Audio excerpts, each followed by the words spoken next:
Alejandra, empecemos con usted, pues. Bien. Usted está por la opción del apruebo. Sí. ¿Por qué cambiar la Constitución del 80? Existen tantas razones, ¿verdad? Pero tenemos que irnos por alguna para responder tu pregunta.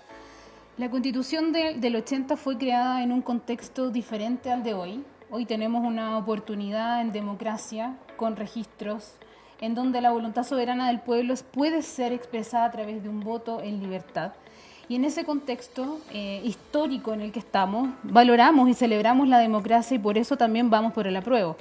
Pero también hoy es un momento de refundación para el país, en donde estamos evaluando muchas áreas de nuestra sociedad que tienen directa relación con la Constitución. Entre ellas tenemos temas sensibles, temas conflictivos e incluso temas medioambientales. Y en el apruebo, yo represento a la facción del apruebo evangélico, hablamos de muchos temas, ¿verdad? De la libertad de conciencia, de la importancia de expresar nuestro voto, pero también queremos ampliar el tema, ampliar el debate y meternos también a los temas medioambientales. Ok, usted habla de libertad, que hoy tenemos la libertad para cambiar la Constitución. Uno presume inmediatamente que en la época en la cual se redactó la Constitución del 80 no estaba esa libertad. Y utilizó un término, es el momento para refundar, dijo, refundar. ¿Usted piensa que con una eventual nueva Constitución se puede refundar nuestro país o el Estado chileno? Es una expresión que uno usa para situar a las personas en la importancia del momento en que vivimos. Si bien una nueva Constitución no va a solucionar los problemas más específicos, sí va a ser una gran oportunidad para eliminar las trabas que hoy nos impiden ponernos de acuerdo. Ok, vamos a esas trabas en el desarrollo del capítulo. Freddy, usted representa y defiende la opción o la alternativa del rechazo, está por mantener la Constitución del 80. ¿Cuáles son las razones que usted tiene para su postura y su decisión? Bueno, primero quisiera un poco hacer historia, ¿ya? Porque la Constitución no parte en 1980, nuestra historia constitucional no parte en 1980, sino que parte en las Cartas Fundamentales de 1833 y después 1925. Después nos vamos a 1980, pero que esa Constitución tiene como base las Cartas de 1925. Ahora, después de 1980 hay un plebiscito, ¿cierto?, que obviamente lo ratificó, estableciendo, ¿cierto?, las reglas del juego, y nos vamos después al año 2005, donde el señor Ricardo Lagos hace mención a que este es el espíritu permanente, el alma permanente de Chile y que está obviamente en una democracia.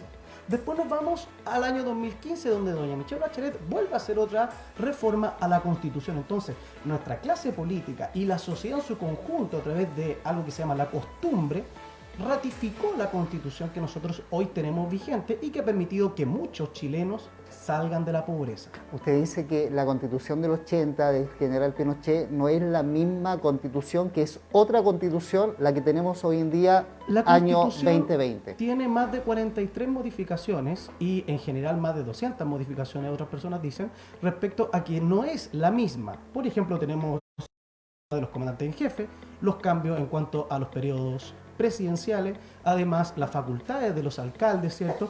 Y entre otras instituciones como el Banco Central, la autonomía, ¿cierto?, del el Tribunal Constitucional, entre otros. Por lo tanto, yo no diría que es de 1980, sino que yo diría que es del año 2005, con el gran discurso del señor Ricardo Lagos, donde él dice aquello, y yo tendría que preguntarme entonces, ¿nos mintió? Y nos mintió en nuestra cara. Entonces, si hacemos una comparación realmente, nos vamos a dar cuenta que muchos preceptos no están. Desde 1980 al 2005 no están, no es la Constitución. Muchos artículos fueron cambiados. Fueron cambiados. Ok. Así es. Alejandra, vamos al origen de la Constitución. Usted daba cuenta de que no había plena libertad. A su juicio, ¿cuáles son los inconvenientes que tiene la actual Constitución para declararla como poca democrática? El contexto en el que fue escrita la Constitución fue entre cuatro paredes. El actual, bueno, en ese momento el dictador, él se atribuyó el poder constituyente y formó una junta donde se puso a escribir la Constitución, como te digo, entre cuatro paredes. Nadie votó por ellos para derivarles este poder constituyente, ellos la escribieron. El tema de la legitimidad, efectivamente, como dice Freddy, no es un tema que hoy podamos discutir porque efectivamente se fue ratificando con el tiempo y es la Constitución que nos rige. Pero la legitimidad de origen, el momento en donde se faltó al voto, a la transparencia, al poder escribirla, al poder decidir sobre ella, fue algo que hoy no tenemos, que hoy tenemos todo lo contrario. Hoy tenemos el escenario donde nosotros vamos a poder decidir las personas que van a sentarse a escribir y luego vamos a tener otro plebiscito de salida en donde vamos a ratificar si nos gusta o no nos gusta la Constitución. Por lo tanto, tenemos un panorama histórico completamente diferente. Si es la Constitución del 80, si es la del 2005, la verdad las escuelas de Derecho te enseñan que es la de 1980. Las reformas sucesivas a una Constitución no cambian el nombre de la Constitución. Tenemos la del 33, la del 25 y la del 80. Y hasta que no se escriba una nueva, no tendremos otra. Alejandra, usted habla de que la Constitución del 80 en su origen no tiene legitimidad. Y Freddy dice que producto de los cambios, de las reformas del gobierno de la presidenta Michelle Bachelet, Ricardo Lagos, el año 2005, esta Constitución tiene legitimidad. Freddy, a su juicio, ¿cuáles son los elementos o las materias que amerita un cambio en la Constitución? ¿Está todo bien en la Constitución del 80 o hay que, a su juicio, provocar algunos cambios? Lo que pasa es que tenemos dos extremos actualmente en nuestro país. El llamado hoja en blanco, que yo sé que en el fondo no es una hoja en blanco, hay hartas garantías. El tema de fondo es ¿qué cambiar? ¿Qué cambiar? La Constitución actualmente es una de las mejores del mundo y está reconocida así como una de las mejores del mundo en cuanto a estabilidad política, en cuanto a la alternancia del poder, en cuanto a estabilidad económica, en cuanto a la separación de funciones. Entonces, la Constitución que hoy tenemos es una Constitución bastante importante y que ha servido de base para muchas personas. Dicho aquello, creo que, por ejemplo, como dice Alejandra, por ejemplo, el tema medioambiental. El tema medioambiental se puede incluir en una reforma constitucional. No es necesario hacer un proceso constituyente o un proceso, ¿cierto?, a través del Congreso, con personas elegidas electamente, si puede el Congreso hacerlo. Podemos entrar a la discusión donde dice es que no existe voluntad política. Bueno, eso es otra cosa. Pero las reglas del juego, ¿quiénes son los que son llamados a modificar la Constitución? Son los parlamentarios. Pero, Freddy, ¿cuáles son a su juicio las deficiencias o carencias de la actual Constitución? ¿Qué cosa usted le cambiaría o la dejaría así porque a su entender es una de las mejores constituciones del mundo? Acabo de hablar sobre el tema del medio ambiente. Sí, eso yo lo agregaría, por ejemplo, lo que son resguardo al medio ambiente. Pero creo que es bastante sólida nuestra actual Constitución. Pero usted agregaría, la pregunta apunta al cambio. ¿Qué sacaría de la actual Constitución? ¿Qué sacaría? ¿Qué cambiaría totalmente? Yo creo que no cambiaría nada. ¿En nada? No. Okay. No. Ahora, podemos discutirlo, obviamente, ¿por qué no? Pero yo creo que no le cambiaría nada. O sea, en realidad solo le agregaría el tema medioambiental, pero creo que hay un tema ideológico de por medio muy fuerte que hace que uno pudiese pensar distinto. Pero creo también que hay otras variables que uno tiene que considerar. Alejandra, le hago la pregunta inversa, la misma pregunta pero en sentido contrario. ¿Qué mantendría usted de la actual Constitución? Mira, Freddy mencionaba que sabemos que no es una hoja en blanco el nuevo proceso constituyente y sobre la cual se escribirá la nueva Constitución. Por lo mismo, destaco que los derechos humanos son parte integrante del nuevo texto constitucional, ya que es imposible no ponerlos. Ahí tenemos que estará consagrado el derecho a la vida, estará consagrada la familia como núcleo fundamental de la sociedad, estará consagrada la libertad de conciencia y la libertad de culto, tal como lo conocemos hoy en día. La propiedad privada también estará consagrada porque forma parte de los tratados internacionales ratificados y vigentes, porque cuando se escribieron las nuevas reglas del juego, que es el nuevo capítulo 15 de la Constitución, el artículo 135 establece límites. Por lo tanto, este nuevo texto no se va a escribir sobre la base de nada, sino que tenemos una tradición histórica, tenemos bases buenas algunas de la Constitución, que por supuesto se mantendrán, se mantendrá el Estado democrático y los tratados internacionales ratificados y vigentes que versan sobre derechos humanos, sobre resolución de controversias del país, sobre propiedad privada, por supuesto que estarán. Y aquí hay un mito que quisiera referirme. A las personas que van por la opción del rechazo, se les ha figurado que el apruebo quiere eliminar la propiedad privada y entendida como que si yo, por ejemplo, con mucho esfuerzo me compré mi casa en la playa, tengo otro auto, por ejemplo, el Estado va a venir y me lo va a quitar. Yo sé que no es como tú, como Freddy lo plantea, pero se ha gestado esta caricatura hacia la idea del apruebo como que quiere venir a quitarnos algo. A expropiar la propiedad privada. Esto está resguardado en los tratados internacionales. El límite a la propiedad privada, y que es una de las grandes falencias de esta Constitución, es la excesiva protección a la propiedad privada, pero mirada como, por ejemplo, a las forestales, a las que tienen la concesión de agua. No está referida a que a usted, señora, caballero, que tiene otro automóvil o que tiene una casita en la playa, se la van a quitar, sino que queremos restringirlos en aras del bien común, pero, por ejemplo, la explotación minera, como te digo, los derechos del agua.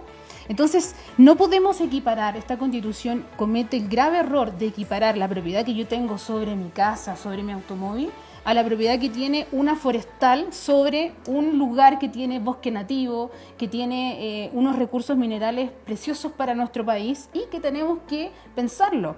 La idea de reformar, la idea de reformar, por ejemplo, en el ámbito medioambiental es absolutamente imposible, porque se requiere un cambio profundo.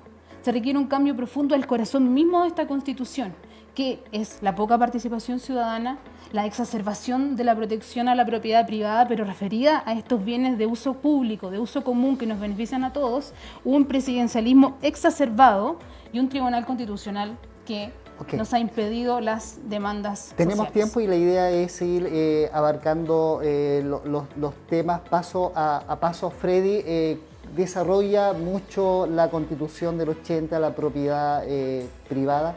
¿Hay un temor de la opción del rechazo a que la propiedad privada esté en juego? Bueno, lo que yo quiero decir primero es que hay un concepto que está circulando mucho que se llama la función social de la propiedad. Y en cuanto a la función social, obviamente no se sabe realmente a ciencia cierta cuál va a ser su alcance. ¿Cuál va a ser el alcance, por ejemplo, de las iglesias en distintos cultos, ¿cierto? Donde a lo mejor pudiesen compartir ese derecho que tienen, ¿cierto?, con las demás comunidades. Por ejemplo, lo mismo que dice Alejandra, una persona que tenga una propiedad a lo mejor que no la está usando, bueno, función social de la propiedad, entonces facilítela, ¿cierto?, para aquellas personas que no tengan casa. Acá, obviamente, como no está escrita la Constitución, como muchos dicen, no está escrita, no sabemos en realidad qué pudiese pasar en el camino. Entonces, la función social es algo muy importante. Ahora, dentro de este resguardo, ¿cierto?, que hablan los tratados internacionales, vemos como también otros países violan los derechos humanos o violan, ¿cierto?, los tratados de carácter internacional. Entonces, yo creo que es muy importante ser claros con la gente y que obviamente no nos dejemos llevar por algo que no conocemos. Y eso es mi gran crítica. Abrir la puerta a algo que no conocemos, porque me pueden decir, por ejemplo, la familia es el núcleo fundamental de la sociedad. Eso está en el artículo primero. Perfecto. Pero doña Michelle Bachelet presentó un proyecto, ¿cierto?, de reforma constitucional muy amplio, donde ella dice en sus diversas modalidades. Entonces la familia no va a ser como nosotros la conocemos, sino que va a ser en sus diversas modalidades. Entonces vemos que muchos grupos hacen para sí un concepto tan importante para nosotros los cristianos, que es la familia como la conocemos, ¿cierto? Uno dice, no, es que hay distintas familias. Yo desde mi concepción cristiana, ¿cierto?, entiendo que la familia es un orden donde existe jerarquía, donde existe una relación, ¿cierto?, de funciones dentro de un orden familiar, etcétera. Puede ser una reunión de personas, por ejemplo. Entonces, creo yo que hay muchas cosas en riesgo desde el punto de vista valórico también. Todo suena muy bonito, pero es la letra chica la que hoy nos puede de verdad afectar más que perjudicar. Se violan los derechos humanos en los regímenes o gobiernos totalitarios, pero el acuerdo por la paz y la nueva Constitución, usted lo mencionó, Alejandra, establece límites para, en la eventualidad de que gane el apruebo, la convención mixta o la convención constituyente, ¿no es cierto? Una es respetar el Estado democrático, respetar la República y los tratados internacionales, ¿cierto? Alejandra, ¿se pone en riesgo la libertad de culto con una nueva Constitución? Absolutamente no. No se pone en riesgo. Forma parte integrante de la próxima Constitución, forma parte de la historia democrática de nuestro país. Es de sentido común. Nadie está pidiendo, ningún estamento, ningún partido político, ningún manifiesto está pidiendo que haya menos libertad de culto o menos libertad de expresión. Por supuesto que no. Si restringimos, por ejemplo, la libertad de conciencia, que está incluida también, ¿verdad?, la libertad de culto, estaríamos restringiendo la libertad de todas las personas a manifestarse ateas, a manifestarse con otro credo religioso, a manifestarse incluso como parte de las minorías sexuales. Por lo tanto, nadie hoy en día quiere eliminar esto. Esta idea de eliminar la libertad de culto forma parte de las campañas del terror que el rechazo ha creado, ha gestado para demonizar a las personas. La Constitución del 80 data del 80, tiene 40 años, y en los últimos 50 años la sociedad chilena ha cambiado. Uno puede concluir, Freddy, de que la Constitución del 80 fue superada por este cambio sociológico, el cambio cultural, y que no responde a la diversidad en la sociedad. Y ahí entramos al tema de familia. Para usted, ¿hay un solo concepto de familia o hay más? Lo que sucede es que como cristianos, ¿cierto?, el concepto de familia es lo que nosotros entendemos como el grupo de personas donde existe una jerarquía, donde existe un papá, una mamá, etc. Entonces, creo yo que se ha manoseado demasiado el concepto de familia y no nos hemos apegado a lo que dice la palabra de Dios en cuanto a la familia, ¿ya? Entonces, vemos que la sociedad cada vez más, obviamente, está cayendo en un libertinaje, ¿cierto? Y que esta Constitución debe acomodarse a ellos. La gran pregunta es, ¿nosotros como cristianos estamos dispuestos a conformarnos a este siglo? ¿A conformarnos a la manera de pensar de muchos y no decir, ¿sabes qué? Este es el camino que la sociedad debe transitar. Esta idea cristiana, ¿cierto? Como el orden, ¿cierto? Cristiano mira al hombre, cómo mira a la mujer, cómo mira a la familia. Entonces, creo yo que dar muchas libertades en cuanto a derechos sexuales y reproductivos, por ejemplo, en cuanto al aborto, en cuanto a la eutanasia, en cuanto a los derechos, ¿cierto?, sexuales de los niños, en cuanto a la educación integral sexual de los niños. Creo que es un gran error y que nosotros como cristianos no podemos abrir la puerta a aquello. Una parte de la Constitución dice relación con los derechos y garantías y libertades. ¿Usted está por mantener esos derechos y libertades consagrados en la Constitución? ¿Ampliarlos? ¿Restringirlos? Restringirlos no, porque creo que es bastante amplia. Y si lo vemos, por ejemplo, en lo que pasó el 18 de octubre, vamos a ver cómo insultaban al presidente de la República, haciendo mención al derecho de la libertad de expresión. Por lo tanto, existen bastantes garantías. Por eso yo comencé esta exposición informando que esta Constitución tiene muchos derechos que en otros países no los tiene. Las constituciones hay que tener muy presente cuál es su fin. Su fin no es solamente establecer derechos. Si nosotros le damos más poder a los políticos lo van a restringir o lo van a aumentar. Lo más probable es que lo restrinjan. Ellos son los llamados a modificarla. Entonces, creo yo que es muy importante no abrir la puerta, insisto, a esto. Alejandra habla sobre el tema del medio ambiente, pero cuando a mí me transan el derecho a la vida por la propiedad, yo prefiero no tocar la propiedad y no que no me toquen el derecho a la vida. Entonces, tenemos el concepto muy importante que también está circulando, que es el derecho a la identidad.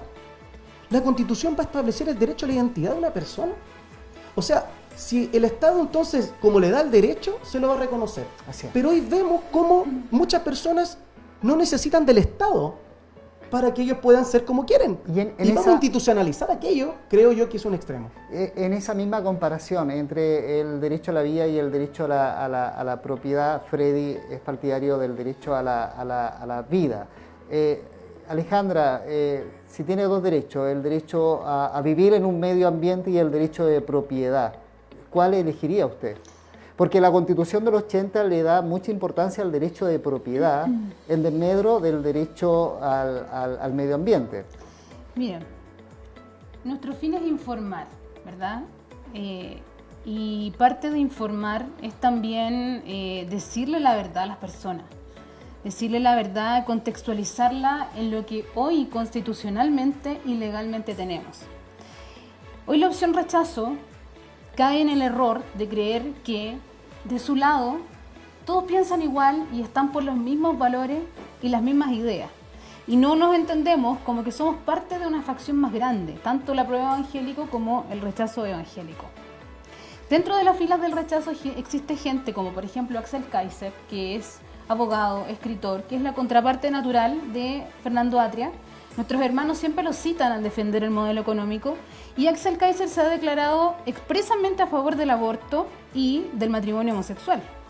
Por lo tanto, la facción del rechazo no es única, sino que es dentro de un rechazo más grande donde existen ideas diversas, lo mismo que el apruebo.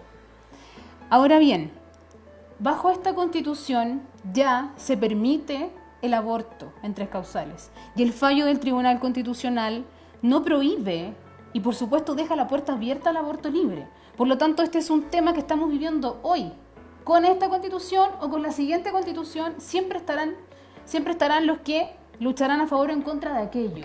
Pero la realidad jurídica es que existe hoy, lo mismo que la unión civil, lo mismo que la ley de identidad de género, que tanto preocupa a la identidad, dice Freddy, de las personas, lo cual la dignidad, la identidad son parte de los derechos humanos. Viene simplemente a ser reconocido por la Constitución, no los permite o los prohíbe, viene a ser reconocido. Por lo tanto, perdón, que no te alcanza a responder la pregunta. Por lo tanto, situar a las personas como que con esta Constitución voy a transar algo, voy a transar el precioso derecho a la vida, o lo importante que es para los evangélicos, que soy evangélica, defender la libertad de culto por ejemplo, derechos sociales, es una idea en sí misma totalmente inescrupulosa, totalmente falta de ética, porque esto ya está hoy, no tienes que transarlo con una nueva constitución. Las garantías constitucionales, los derechos humanos estarán establecidos tal cual como están hoy. La lucha pro vida, la lucha pro familia seguirá por su cauce, siempre. Porque esto obedece más bien a un cambio cultural. Okay, eso no corre peligro. A su juicio, una futura constitución debería de recoger y de responder a distintas formas de familia. A su juicio, ¿hay una sola familia o hay una diversidad de formas de familia? Hay una diversidad de formas de familia y el evangélico está llamado a vivir en paz en comunidad. La Constitución no es una herramienta ni un arma para evangelizar ni para obligar a los demás a vivir al modo que yo quiero vivir. Debemos ser capaces de buscar valores compartidos. Y en eso es construir la convivencia, Evaristo. No imponerles mi forma de ser. Vamos a una tanda de preguntas cortas y respuestas cortas. Freddy, ¿está por un congreso bicameral o unicameral? Yo creo que... Muy buena pregunta, ¿sabes? Creo que es bueno mantener el congreso bicameral, pero quiero hacer yo un alcance al tema del derecho a la vida, porque yo creo que acá Alejandra desvía el punto. ¿En qué sentido?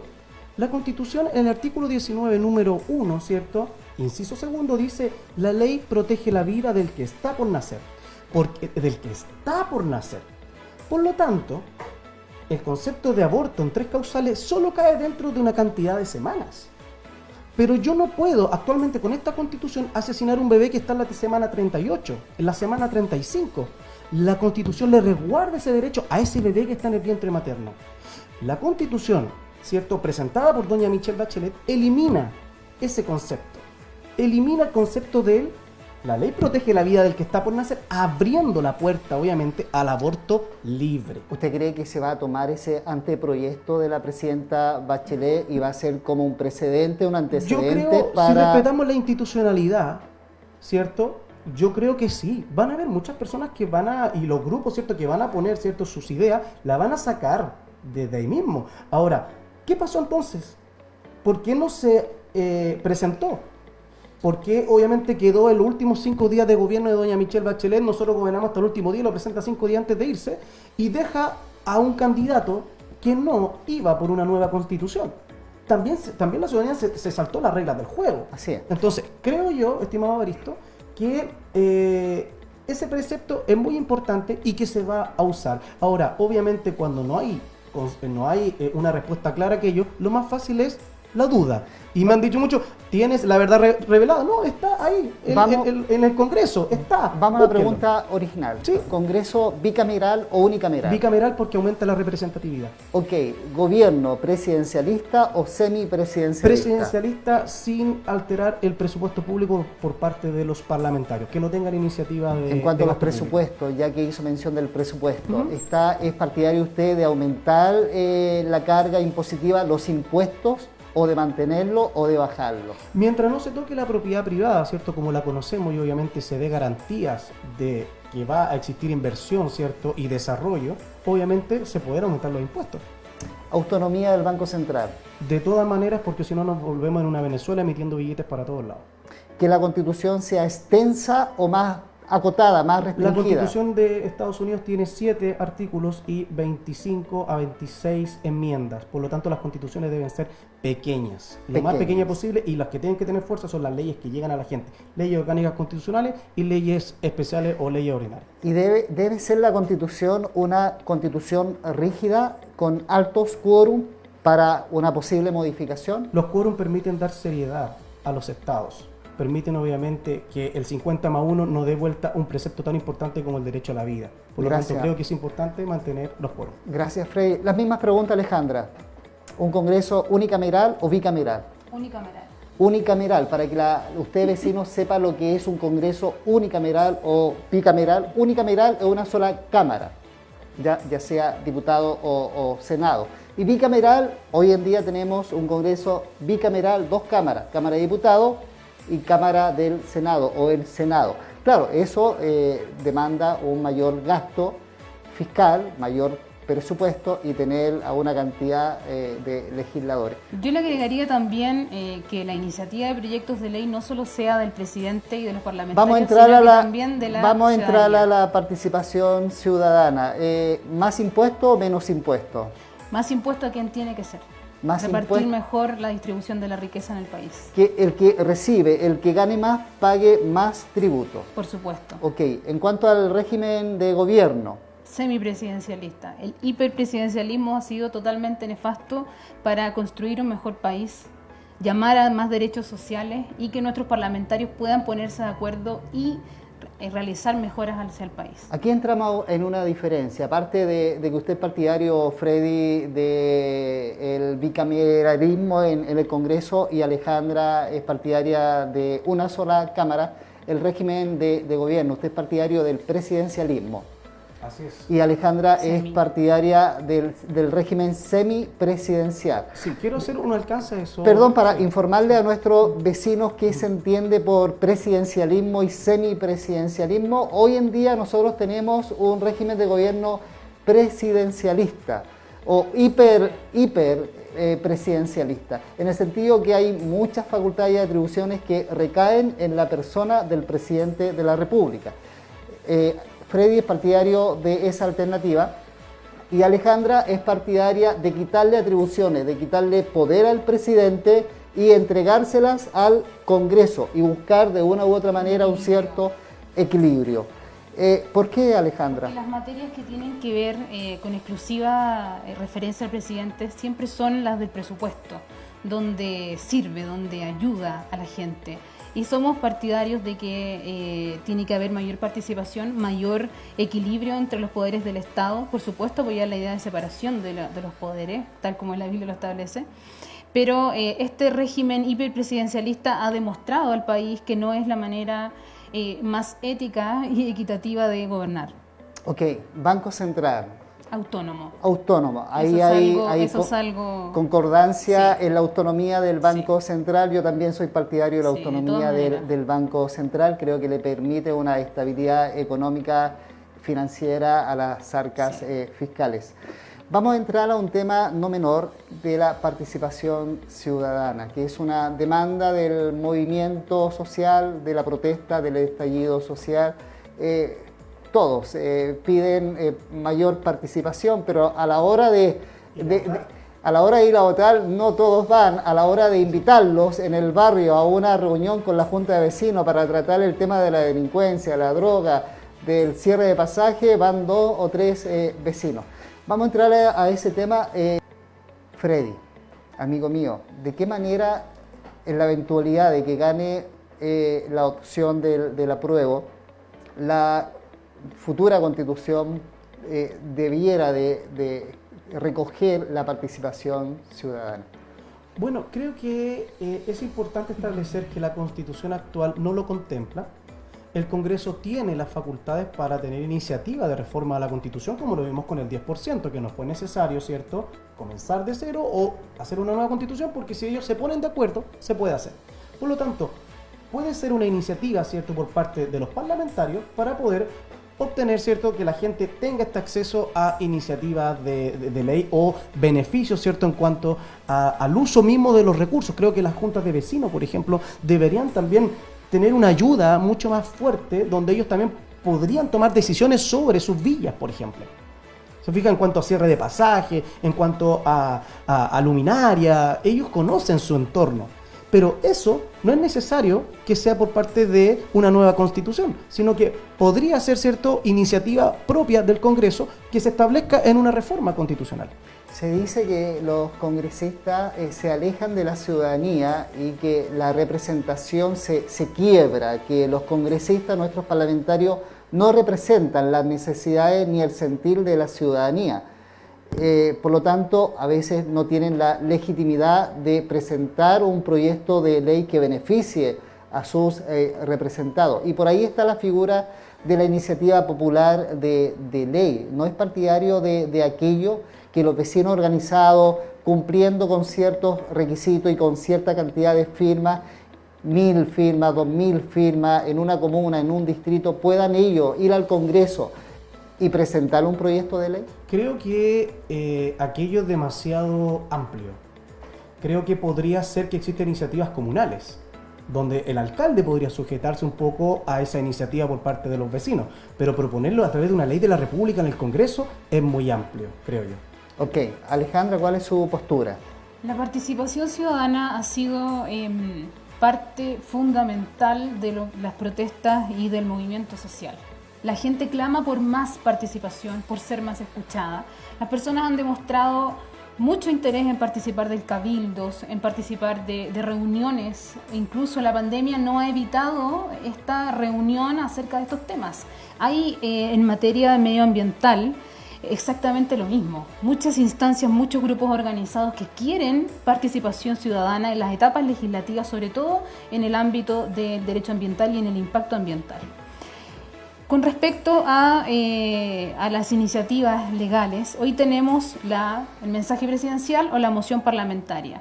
Fíjate que en México existe también la iniciativa ciudadana y ha funcionado perfectamente bien. México es un estado totalmente democrático, no se acerca ni a Venezuela ni con este concepto tan despectivo, ¿no?, de decirle Chilezuela y este tipo de frases desafortunadas.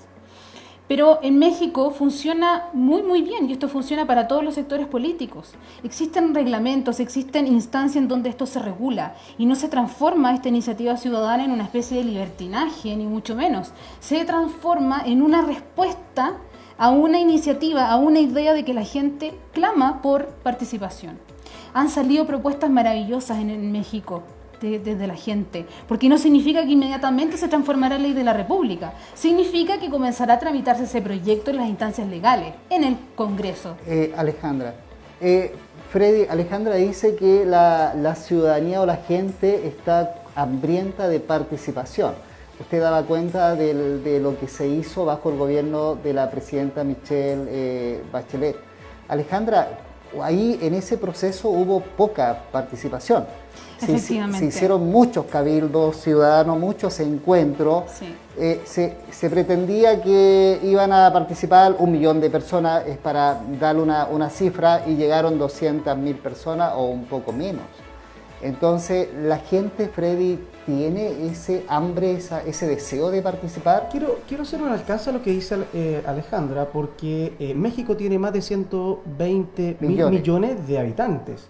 Es uno de los países con mayor pobreza, ¿cierto? No lo vamos a comparar con los de América Latina y el Caribe, pero tiene altos índices de pobreza y además, no solo de pobreza, corrupción, ¿cierto? Y delincuencia. Por lo tanto, compararnos con países donde queremos tener las mismas recetas que ellos y vemos los resultados, ¿cierto? Creo que también es bastante subjetivo aquello. Yo insisto con la iniciativa ciudadana, perfecto, pero comunal. Okay. Hasta ahí, bien. Alejandra daba cuenta del estallido social del 18 de octubre y menciona por sus palabras, y uno puede interpretar aquello de que gracias al estallido social es el proceso constitucional que estamos viviendo. A su juicio, ¿el plebiscito del 25 de octubre obedece al estallido social? Creo que el día 15 de noviembre, cuando se llamó este acuerdo por la paz y la nueva constitución, al día siguiente los hechos de violencia fueron el doble de lo que habíamos visto el 18 de octubre. Por lo tanto, hay grupos radicalizados que lo único que quieren es todo o nada. Dicho aquello, creo que fue demasiado complejo llamar a un proceso donde la gente no quería nueva constitución. Yo estuve en las calles en los primeros momentos de las marchas sociales y la gente no andaba buscando una nueva constitución. Quería mejorar las pensiones, quería mejorar la salud, quería mejorar la educación, pero eso no pasa por la constitución. Yo como constituyente no vengo a regular calidades, ni tampoco índices económicos. En una constitución no se regula aquello, se regulan derechos y accesos o garantías.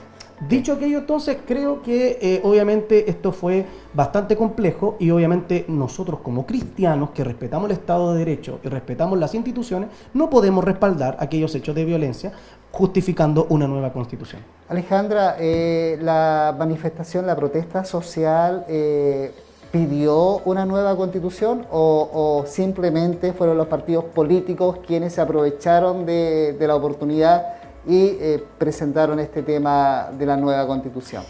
La idea de la nueva constitución creo que parte desde que la constitución de 1980 se escribió en dictadura. Desde ese día surgió la necesidad de cambiarla en democracia. Tuvieron que pasar muchos años, efectivamente, durante el gobierno de Michelle Bachelet no hubo una participación ciudadana. Creo yo que faltaba que pasara mucha agua bajo el puente. Después de eso comenzaron las colusiones, comenzaron la impunidad de la clase política, comenzaron muchos hechos que conllevaron al estallido social como lo vimos el 18 de octubre del año pasado. Luego de eso, las calles, las manifestaciones efectivamente decían más dignidad, más equidad y siempre se estaba subyacente la idea de la nueva constitución. Yo cuando fui estudiante participé en el movimiento Pingüino, también se hablaba de la nueva constitución. Algunas veces nos quieren también mostrar una caricatura como que Maduro nos la dijo, fue idea de Maduro que nosotros quisiéramos una nueva constitución. Eso no es así. Nosotros desde siempre, los que celebramos la democracia, hemos querido una nueva redactada en libertad, no como la que se escribió. Ok, vamos a los derechos sociales. ¿Y de qué manera el Estado puede garantizar dichos derechos? El derecho a la salud, Freddy, ¿usted es partidario del sistema privado y público, tal como lo consagra la actual Constitución? Bueno, tenemos un sistema privado y público, ¿cierto?, que lo establece la actual Constitución. Más de 3 millones de personas se atienden en el sistema privado de salud, ¿cierto? Y la diferencia del número de cantidad de habitantes se atiende en el sistema público, entre ellos estoy yo también. Creo yo que el sistema privado no es el problema es el sistema público. El sistema privado, que los privados hagan lo que ellos obviamente saben hacer y saben hacer bien, dar trabajo, hacer investigaciones, sanar a la gente, pero el sistema público es el que debe subir al sistema privado. Es el que debe elevar el estándar para que ellos también puedan acceder a esa misma calidad de salud. Por ejemplo, el médico que está en la clínica alemana podría estar en un hospital público si el Estado le pagara más, porque aquí obviamente hay muchos factores y entre esos está el monetario. Creo que el Estado debería, en ese sentido, reformar la visión. Tenemos un director médico como director de un hospital, siendo que él no maximiza resultados. Entonces debería existir una persona, un ingeniero civil o otra persona, ¿cierto?, que busque maximización. El Estado es un mal administrador de los recursos públicos. Todo lo que comienza, por ejemplo, de $100 llegan, ¿cuánto? $2 o $3 a la gente. Creo que es necesario cambiarlo, pero no pasa por una nueva constitución. Aquello pasa solo por reformar, ¿cierto?, las leyes que llegan a la gente. Pero en cuanto al tema de salud, la Constitución del 80 garantiza el acceso a la salud, pero no el derecho a la salud. Garantiza la libertad del acceso, pero no garantiza el contenido mismo del derecho. ¿Usted quiere que las personas se atiendan gratis en los hospitales públicos? Claro que sí. Por ejemplo, yo me atiendo gratis según mi previsión. Pero obviamente el Estado, si queremos mejor educación, mejores pensiones, mejores ingresos, ¿cómo entonces queremos vulnerar aspectos como la propiedad privada? El Estado es un recaudador y distribución de la riqueza. Por lo tanto, si nosotros atacamos a las grandes empresas, obviamente no van a pagar los impuestos. ¿Y de dónde vamos a sacar dinero para poder sostener aquello? Pero, Freddy, ¿usted no es partidario de que un médico esté como director de un centro asistencial, de un hospital? Usted habló de un ingeniero, ingeniero. Sí. Y esta cosa es economía pura, es presupuesto puro. Si queremos garantizar el derecho a la salud a todos los ciudadanos, necesitamos recursos, y el Estado necesita elevar los impuestos. ¿Usted no es partidario de elevar la carga impositiva? Yo dije que sí, yo dije estoy dispuesto a que se eleve la carga impositiva. Ya. Lo que sucede es que a los más ricos. A los más ricos, a los que ganan más, a Ya. los que hacen mejor las cosas, perfecto, que paguen más y aporten al país. El tema de fondo es la salud. Muchos quieren salud igualitaria para todos. ¿Por qué? ¿Por qué?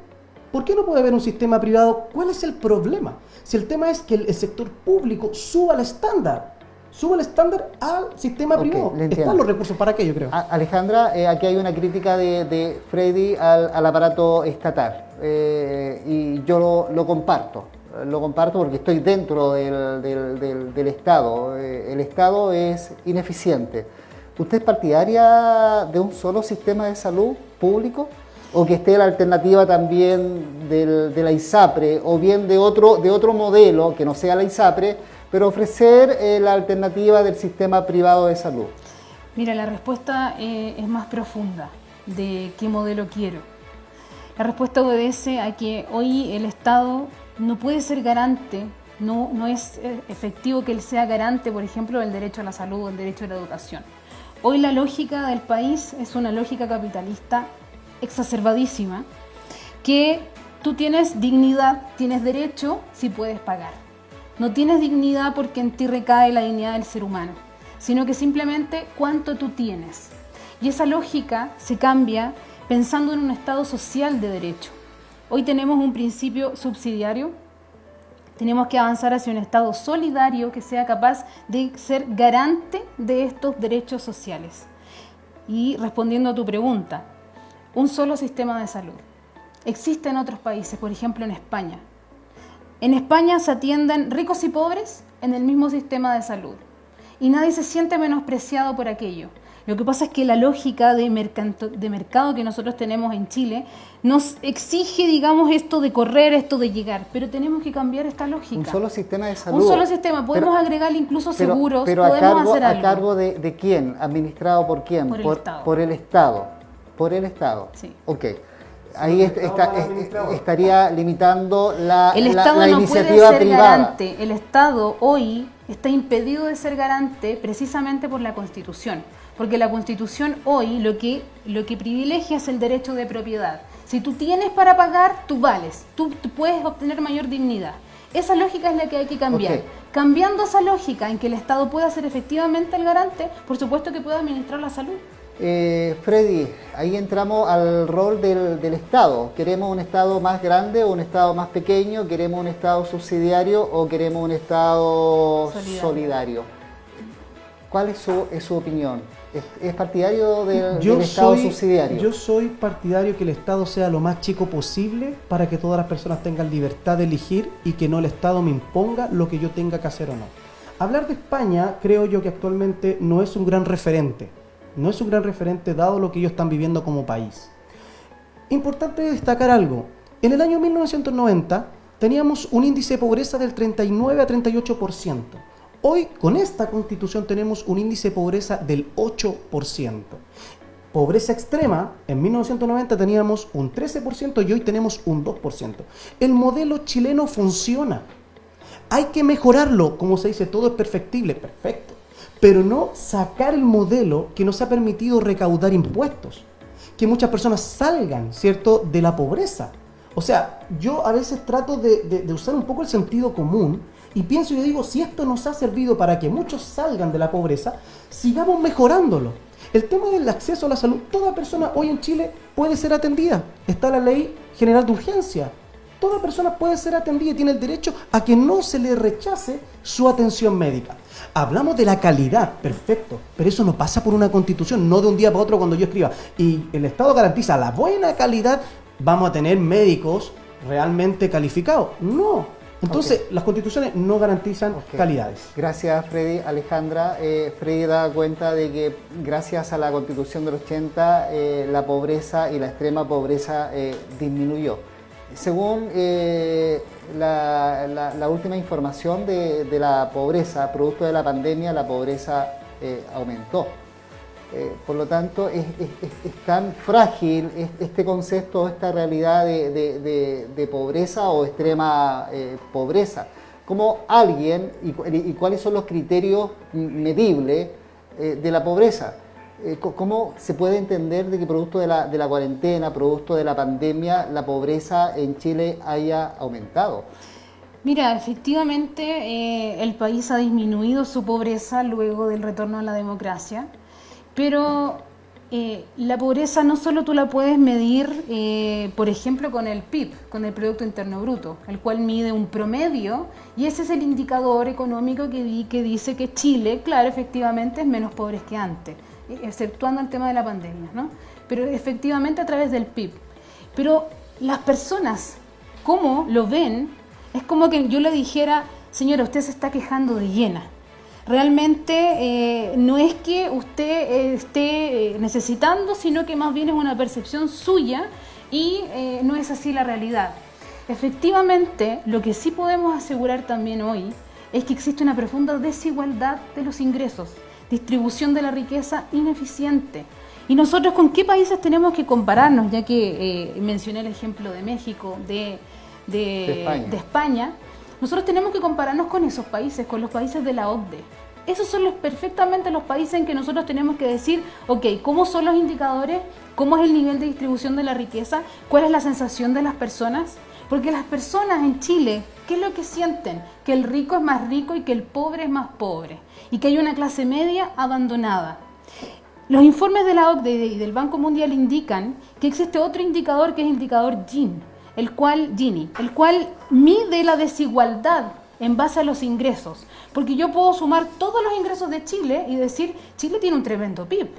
Pero resulta que dentro de ese índice los sueldos son súper diferentes.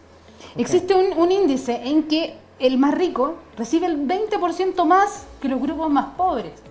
Por lo tanto, no es un tema de números, sino que es un tema de distribución de riqueza y desigualdad de los ingresos. Freddy, la Constitución del 80 consolida, profundiza la desigualdad acá en nuestro país. Lo que pasa es que creo que podamos hablar de igualdad es bastante complejo, porque desde el momento que nosotros nacemos somos diferentes. El Estado obviamente debe marcar una cancha donde todos nos podamos mover en forma libre. Hoy en día, por ejemplo, tenemos gratuidad en la educación con esta Constitución. Entonces, cuando nos hablan, por ejemplo, del mercado de la educación, tenemos gratuidad. El tema de fondo, como dice Alejandra, el índice de Gini, entre más cercano a cero, es más perfecto, o sea, menos desigual. En 1990 era del 0,54. Hoy es del 0,45%, o sea, menos 10 puntos.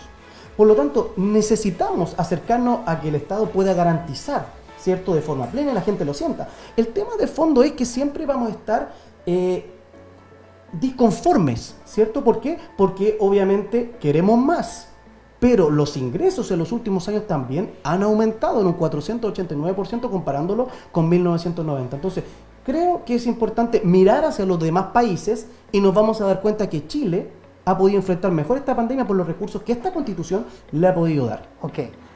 Vamos a la última tanda de preguntas y vamos a entrar al tema de los recursos naturales. El derecho del agua, principalmente el derecho del agua. Sepan ustedes que la Constitución del 80 se redactó cuando había abundancia hídrica. Otra realidad. Y acá en Chile había otra realidad con el tema del agua. Y lamentablemente enfrentamos una mega sequía que se arrastra por más de 10 años. Alejandro, ¿usted es partidario de que el agua y los recursos naturales sean de todos los chilenos, sean del Estado? Perdón, Alejandra, sí. Por supuesto que sí, por supuesto que sí. Tienen que ser de todos los chilenos. Y cuando nos dicen reformar en vez de cambiar, es absolutamente falso, ya que cuando pudieron hace muy poco votar el derecho del agua como uso común para todos en la Constitución, los mismos que hoy dicen rechazo, lo negaron. Por lo tanto, tampoco se trata muchas veces de voluntad política, sino que también se trata de disminuir atribuciones del Tribunal Constitucional, los cuales han sido siempre el quien ha eliminado productos por debajo de la mesa por secretaría, ha eliminado proyectos de ley muy buenos, como por ejemplo fortalecer el rol del CERNAC, que va en ayuda directa de los pequeños, de nosotros, de los consumidores. El Tribunal Constitucional se constituye en una tercera cámara. ¿Debería estar consagrado en la Constitución el Tribunal Constitucional? No. No. Okay. Disminuir totalmente la posibilidad que tiene hoy de eliminar proyectos de ley cuando nuestros parlamentarios se han puesto de acuerdo. No, nadie vota por el Tribunal Constitucional en democracia, digamos nosotros, para que ellos eliminen un proyecto. Okay. El ser resguardador, controlador de los proyectos de ley viene solamente a ser una medida que nos impide ponernos de acuerdo, porque si nuestro Parlamento se pone de acuerdo, por ejemplo, en eliminar el lucro en la educación superior, no podría ser un Tribunal Constitucional que diga que esto no está bien, cuando nuestros parlamentarios, a los cuales nosotros votamos por ellos, sí se pusieron de acuerdo. Entonces, bajo esta Constitución han ocurrido cosas buenas, pero también han ocurrido cosas muy malas. Ok, Freddy, ¿el Tribunal Constitucional debería de seguir en la Constitución? La Constitución, el Tribunal Constitucional es una herramienta para que los países serios puedan desarrollarse de forma libre. Cuando se declara inconstitucional una ley es porque obviamente no se están respetando las reglas del juego de la Constitución.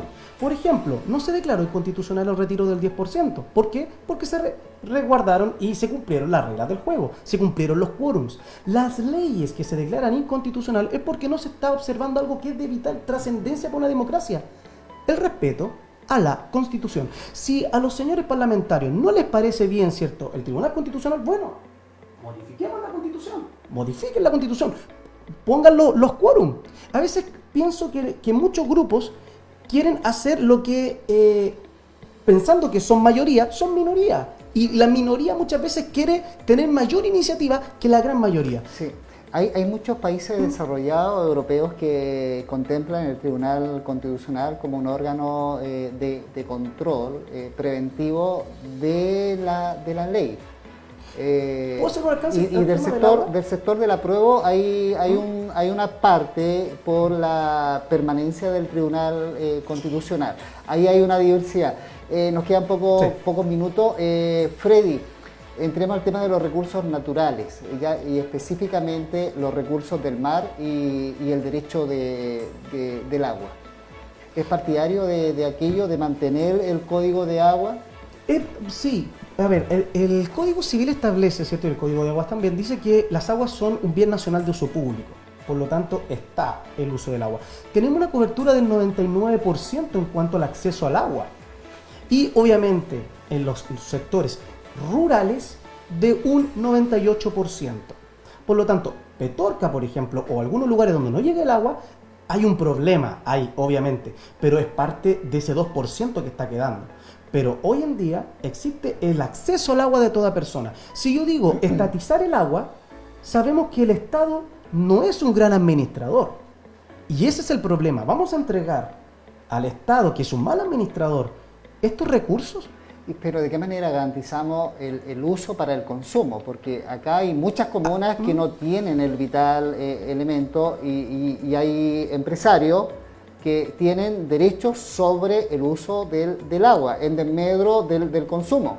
¿De qué manera garantizamos en la Constitución que el agua, la prioridad la tiene la persona, el consumo, por sobre el emprendimiento o el negocio?